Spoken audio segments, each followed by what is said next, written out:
1996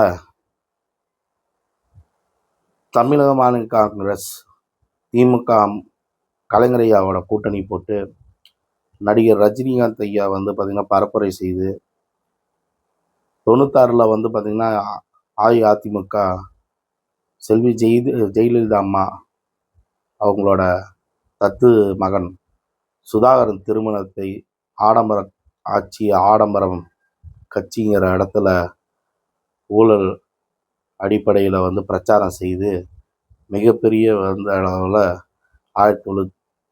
1996 திமுக 173 தொகுதியில் வெற்றி பெற்றது. 2021 பார்த்திங்கன்னா 173 தொகுதியில் திமுக தொகுதிகள் போட்டிக்கிட்டாங்க.